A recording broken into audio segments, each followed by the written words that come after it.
This is the message of grace, proclaiming the good news of the gospel of Jesus Christ.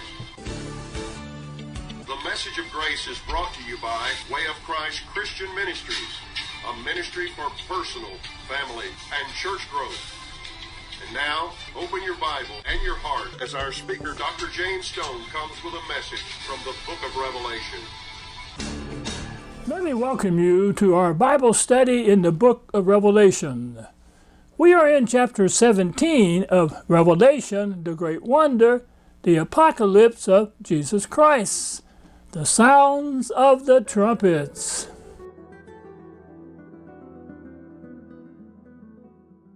The date was 66 AD. The 7 years of war with Rome that would annihilate the temple-centered way of life for Judaism had begun.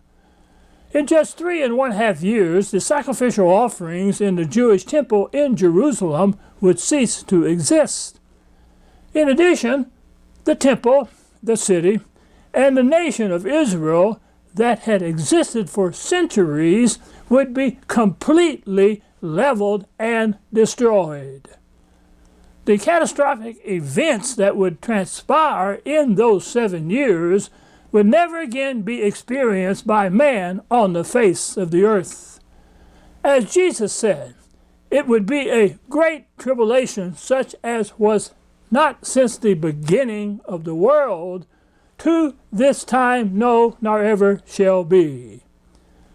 Josephus, the noted Jewish historian who lived through the calamity, recorded that over 1,100,000 died in the battle for Jerusalem alone, not counting the thousands upon thousands of deaths in the initial invasion into Judea. The great catastrophe, however, that made it to be unparalleled in history was the complete destruction of the nation of Judaism as a way of life. Many of the deaths in Jerusalem were the results of starvation in the siege of several months leading up to the final invasion of the city. Many would die from the pestilence rising out of woeful living conditions and dead bodies in the streets, so numerous they could not be buried. In addition, 97,000 inhabitants of the city were sold into slavery. Josephus himself recorded that neither did any other city ever suffer such misery from the beginning of the world. In one particular battle, Josephus recorded concerning the engines of war used by the Romans that they had such engines as threw darts and javelins and stones, and that in no small number. He added, those darts that were thrown by the engines came with that force that they went over all the buildings and reached as far as the altar and the temple. Since the city and the temple were crowded with people from all over the known world who came to offer sacrifices during the Passover season, the death toll would be extremely high. The darts, the javelins, and the stones from the war engines slaughtered the worshippers until it could be recorded the dead bodies of strangers were mingled together with those of their own country and those of profane persons with those of the priests. Josephus added, the blood of all sorts of dead carcasses stood in lakes in the holy courts themselves. The destruction by the engines of war was not limited to just the maiming and killing of the inhabitants of Jerusalem. In order to make their engines of war, Rome also raped the land. They not only cut down all the trees surrounding Jerusalem, but also in building their walls to surround the city, the pleasant gardens were destroyed as well. The destruction of the countryside was so complete it led Josephus to write, "The very view itself of the country was a melancholy thing, for those places which was before adorned with trees and pleasant gardens were now become a desolate country." He added that it was now a desert, for the war had laid all the signs of beauty quite waste. Jesus predicted that it would be a great tribulation, such as was not since the beginning of the world to this time, no, nor ever shall be.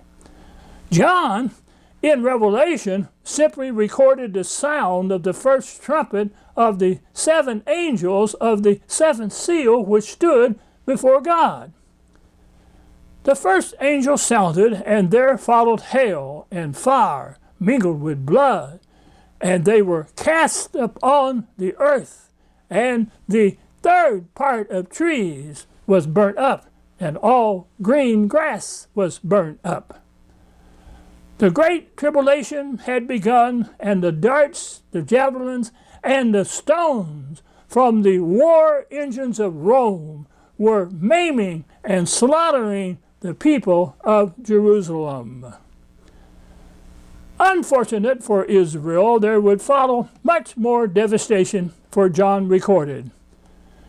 And the second angel sounded, and as it were a great mountain burning with fire was cast into the sea. And the third part of the sea became blood. And the third part of the creatures which were in the sea and had life died. And the third part of the ships were destroyed. In the early years of the war, a group of Jews had recaptured the coastal city of Joppa, which had been destroyed earlier. Even though they were surrounded by Romans, they were able to rebuild the city walls and create, in the words of Josephus, built themselves a great many ships and turned pirates upon the sea near to Syria and Phoenicia and Egypt, and made those seas unnavigable to all men. Of course, Rome would soon put an end to all Jewish resistance in the north when the Roman general Vespasian methodically proceeded to capture the coastline of Judea. Vespasian had been sent by Nero to crush the rebellion. Putting together an army of 60,000 soldiers, he began by bringing all of Galilee into subjugation.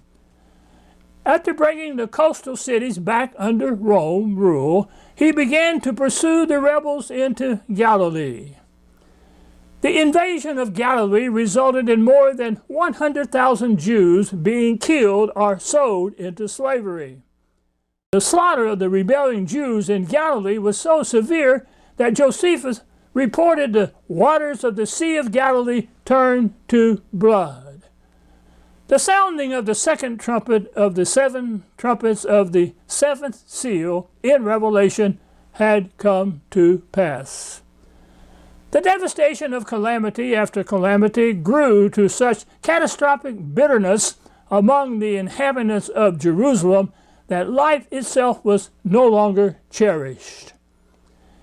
As the third angel sounded its trumpet, as John recorded, many would die from the bitterness of the water of life they were being forced to drink. With the army of Rome outside the walls of the city, the infighting between the various factions within the city, and the deadly struggle for food among themselves, the misery of Jerusalem grew with each passing day. Josephus, once again, recorded horrific renditions of the dying people. Then did the famine widen its progress and devour the people by whole houses and families. The upper rooms were full of women and children that were dying by famine, and the lanes of the city were full of the dead bodies of the aged.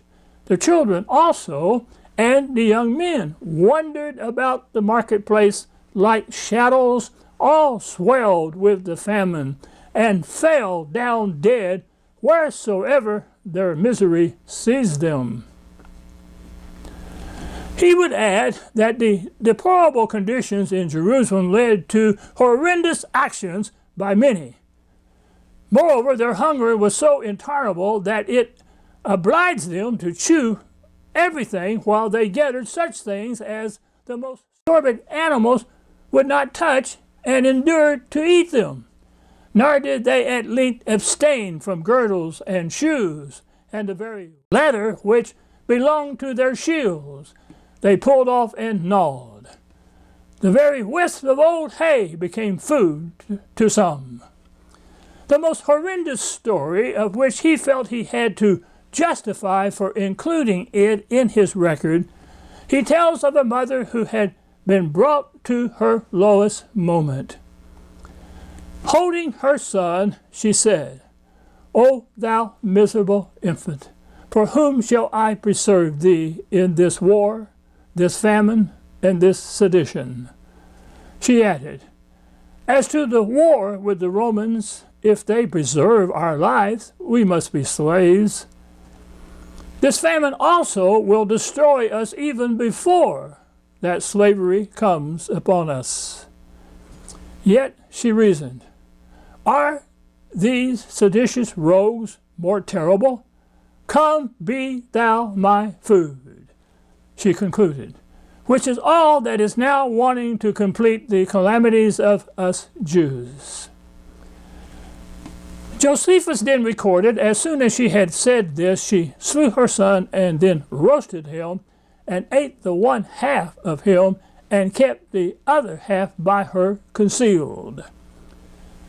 The actual word picture of the trumpet of the third angel proclaimed, "And the third angel sounded, and there fell a great star from heaven, burning as it were a lamp, and it fell upon the third part of the rivers, and upon the fountains of waters.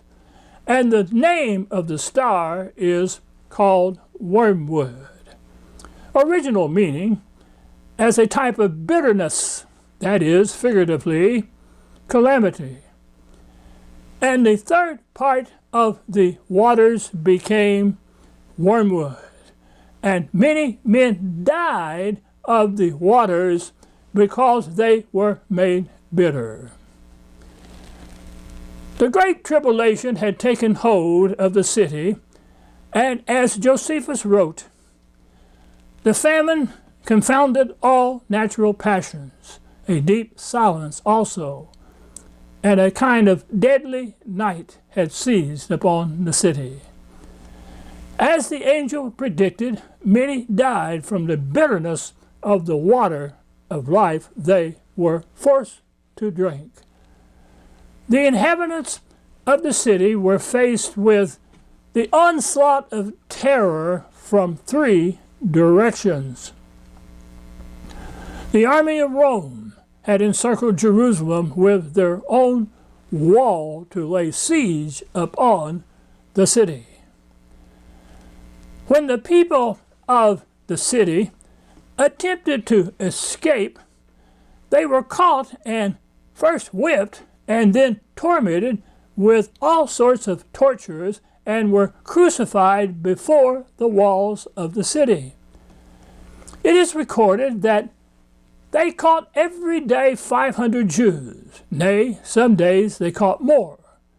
Josephus added, "So that soldiers, out of the wrath and hatred they bore the Jews, nailed those they caught one after one way and another after another to the crosses by way of jests.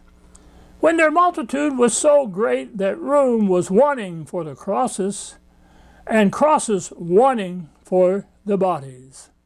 The people of Jerusalem not only faced the many terrors of the invading army of Rome, but unfortunately, they were also caught in the middle of the ferocious infighting between the Sadducees, Pharisees, and Zealots for control of the city.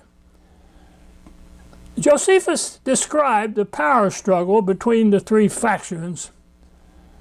to be like a wild beast gone mad, which for want of food from abroad fell now upon eating its own flesh. He recorded, the city was engaged in a war on all sides from these treacherous crowds of wicked men. The people of the city between them were like a great body torn in pieces. The aged men and the women were in such distress by their internal calamities that they wished for the Romans and earnestly hoped for an external war in order to their delivery from their domestical miseries. There were continual sallies made one against another, with the siege of the Zealot-controlled temple by the other factions being the most deadly. The infighting for control of the temple to remove John of Nero, who had set up his throne within the temple, left 12,000 of the inhabitants of Jerusalem dead. The battle for the temple was started with name-calling, throwing rocks at one another, escalating to javelins being thrown, and finally hand-to-hand fighting gave ample evidence that the people of Jerusalem were not even safe inside the walls of the city. Perhaps the deadliest of the three-pronged onslaught of terror that the inhabitants of Jerusalem faced was the famine and pestilence brought on by the siege of the city. Along with the population of Jerusalem being enlarged by thousands of people coming into the city for the Passover, and the Zealots, in an attempt to get the inhabitants of Jerusalem to join with them to throw off the shackles of Rome, actually burning a large quantity of corn, which, according to Josephus, would have been sufficient for a siege of many years. A food shortage of epic proportion plagued the people of the city. So many people died from starvation that the dead bodies could not be burned. Josephus wrote, indeed, the multitude of carcasses that lay in heap one upon another was a horrible sight and produced an unbearable stench. Is it a coincidence that the three-pronged assault on the inhabitants of Jerusalem, war with Rome, infighting for the internal control of the city, and the famine, produced a similar description of destruction as being a third part? The first angel proclaimed that the third part of trees was burnt up. The second angel predicted that the third part of the sea became blood. The third part of the ships were destroyed. The third angel said that the third part of the waters became wormwood. Finally, the fourth angel predicted that the third part of the sun was smitten, and the third part of the moon, and the third part of the stars, so as the third part of them was darkened, and the day shone not for a third part of it, and the night likewise. It seems that in the symbolism and metaphor of a third part, the death and dying of the old order was indeed occurring from the war with Rome, from the infighting among themselves, and from the pestilence and famine. The Great Tribulation inflicted upon Israel, especially in what they perceived to be their holy city with its holy temple, may very well be one of man's darkest hours. It was as if the light of moral decency within man had been snuffed out. The tortures and atrocities existent upon fellow human beings can only be described as insanity. The higher moral light of the heavenly realm was being decimated by the lower basic drive of the earthly impulses. The fourth angel, in a graphic word picture, allegorically described the loss of the heavenly influence upon man. Using similar language as found elsewhere in the scriptures to indicate moral darkness, Acts 2:19 and 20, Isaiah 3:9 through 11, Joel 3:12 and 16, the fourth angel sounded the trumpet, and the third part of the sun was smitten, and the third part of the moon, and the third part of the stars, so as the third part of them was darkened, and the day shone not for a third part of it, and the night likewise. The atrociousness of both Romans and Jews in the Great Tribulation amply demonstrated the darkness of moral insight in their lives. Symbolically, the sun was smitten. It does not seem that things could become any more severe for the inhabitants of Jerusalem than what they were currently experiencing. However, after the fourth trumpet had sounded, John recorded that he saw and heard an angel flying through the midst of heaven. The angel was saying with a loud voice, "Woe, woe, woe to the inhabitants of the earth by reason of the other voices of the trumpet of the three angels which are yet to sound." Alas! According to the voice of the angel, greater grief was coming. When the fifth angel sounded with the first woe, John recorded that he saw a star fall from heaven unto the earth. In the analogy of the statement of Jesus in Luke 10:18, this star falling from the influence of the heavenly realm to be dominated only by earthly impulses would indeed bring much death and dying. John added, from the vision of the fifth angel, that to him, the star, was given the key of the bottomless pit. With the key, he opened the bottomless pit, and there arose a smoke out of the pit as the smoke of a great furnace. In turn, the sun and the air were darkened by reason of the smoke of the pit. The heavenly influence would continually be darkened for man by that which arose out of the pit.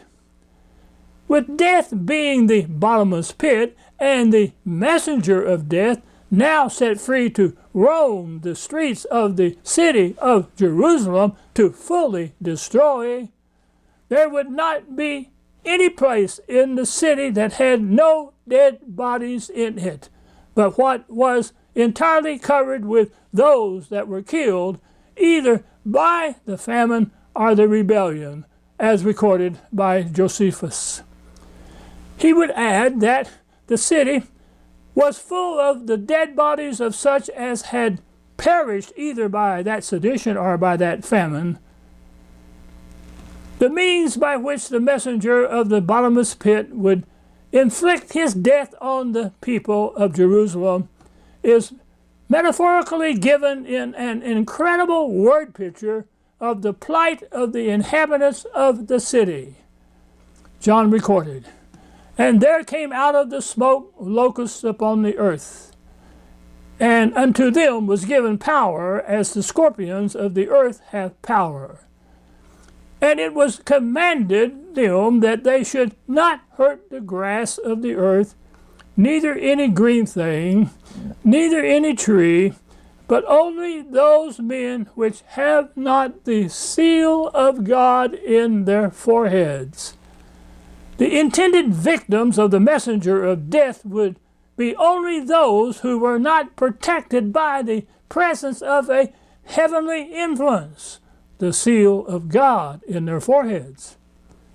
Plus, they, the people of Jerusalem as a whole, would not be killed immediately, but must first suffer painful torture, and to them it was given that they should not kill them, but that they should be tormented 5 months, and their torment was as the torment of a scorpion when he striketh a man. Is it a coincidence that the historical accounts of the length of the actual siege of Jerusalem Although the different accounts vary somewhat, generally compare with the 5 months of the angel's proclamation. The atrocities would be so severe that in those days shall men seek death and shall not find it, and shall desire to die, and death shall flee from them. Again, the means of their torture is recorded by John in symbolism.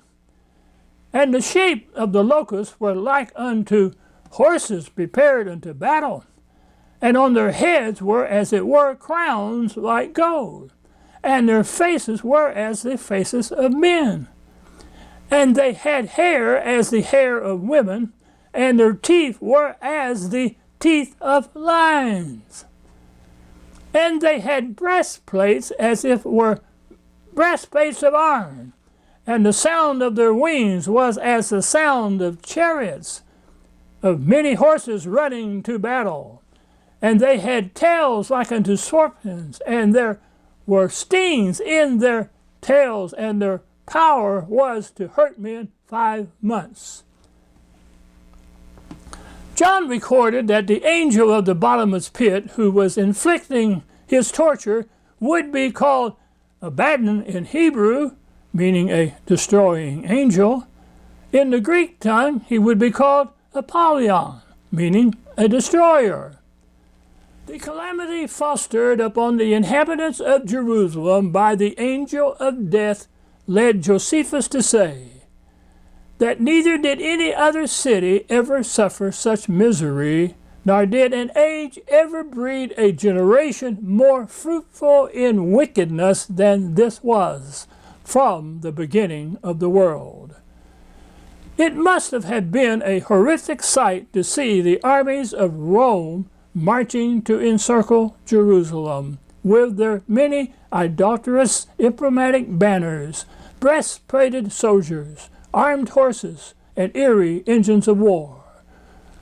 Great fear probably overwhelmed many of them as they heard the volleys of arrows, javelins, and stones flying over their heads like the beating of the wings of many birds. The noise of war echoing off of the walls of the city like the sound of many chariots in battle increased their anxiety. Thousands upon thousands would die as they felt the piercing sting of finely honed arrowheads, spears, and javelins. The siege of their city through famine and pestilence killed so many that, according to Josephus, the number was enormous and the misery they underwent were unspeakable. The 5th angel had sounded, John recorded, "One woe is past, and behold, there come 2 woes more hereafter." How could the conditions in Jerusalem become any more severe than what they were currently experiencing? But the angel had said, "Woe, woe, woe to the inhabitants of the earth by the reason of the other voices of the trumpet of the 3 angels which are yet to sound." Indeed, the first woe was past, but there were 2 more to come. Shall we pray?